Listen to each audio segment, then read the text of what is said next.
সত্যি সামনে আসতেই চমকে গেল ঝিলিক। সম্পূর্ণ জানতে ভিডিওটিতে একটি লাইক করে দেখতে থাকো। গল্পে শুরুতেই দেখা যায় যে ঝিলিক বুঝতে পারছে না কে আসল আঁখি আর কে নকল আঁখি, আর সেই জন্যই রীতিমতো পাগলের মতন চলে গেছে ছাতা বাড়িতে।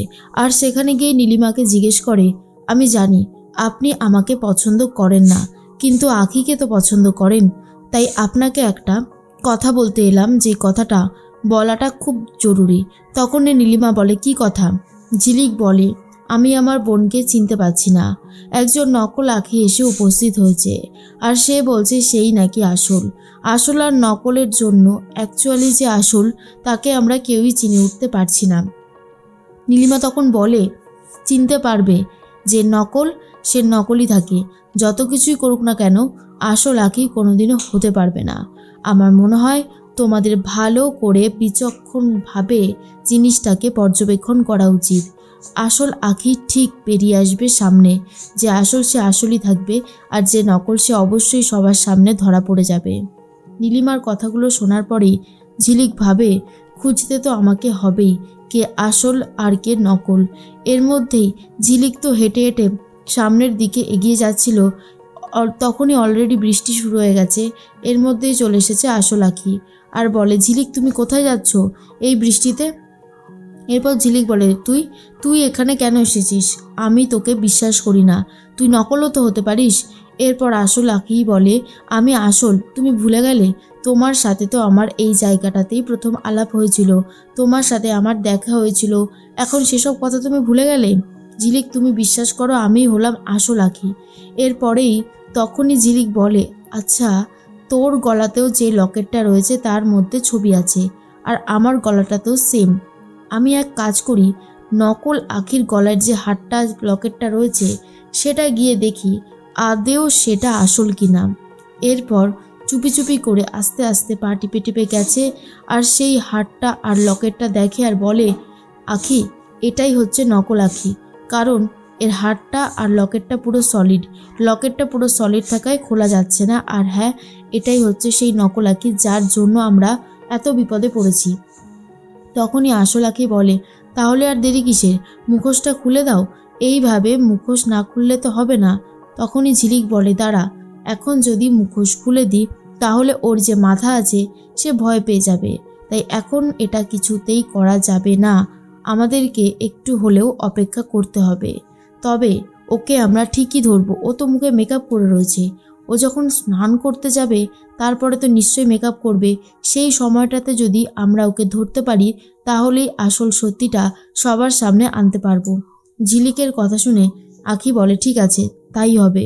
পরের দিন সকাল হতেই আঁখি তো নিজের সিঁথিতে সিঁদুর পড়ছিল, আর ঠিক তখনই নকল যে আঁখি সে বলে, সব আউফাউ সিঁদুর পড়ে না, কিছু হবে না, অবশ্য কদিন পরেই ওই জায়গাটা ফাঁকা হয়ে যাবে, কোনো কাজে দেবে না। তখন আসল আঁখি বলে, তুমি যেন সব কিছু জেনে গেছো, তা এত জানছো কী করে? নকল আঁখি বলে, জানার ইচ্ছা থাকলেই সব কিছু জানা যায়, বুঝতে পারলে? আর শোনো, আমি না তোমার সাথে এই বিষয়ে একটাও কথা বলতে চাই না। এরপর নকল যে আঁখি সে তো স্নান করতে চলে যায়, আর আসল আঁখি ঝিলিককে ফোন করে বলে, ঝিলিক নকল আঁখি স্নান করতে গেছে, এইবারেই কিন্তু আমাদেরকে ধরতে হবে। এই বলেই বেরিয়ে যায়। ঝিলিক তখন গৌরবের সাথে কথা বলতে থাকে।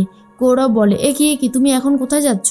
ঝিলিক বলে, আমি এক্ষুনি আসছি, আসলেই আজকে আসল আঁখি আর নকল আঁখিকে খুঁজে বার করবো, তার জন্যই, বলে বেরিয়ে যায়। এরপর তো অনেকটা সময় হয়ে গেছে, এখনও বেরোচ্ছে না নকল আঁখি। তখনই আসল আঁখি বলে, ঝিলিক কী ব্যাপার বলো তো, এতটা সময় হয়ে গেল কই এখনও তো বেরোচ্ছে না। এরপর ঝিলিক দরজা খুলতেই দেখে নকল আঁখি পালিয়েছে। আর এটা শোনার পরে আসল আঁখি বলে, সে কি, আমি তো এখানে ঠাই হয়ে দাঁড়িয়ে আছি, তাহলে নিশ্চয়ই অন্য দরজা দিয়ে পালিয়েছে। এরপরে দেবা তখন বলে, কিরে তোরা এখানে কি করতে এসেছিস?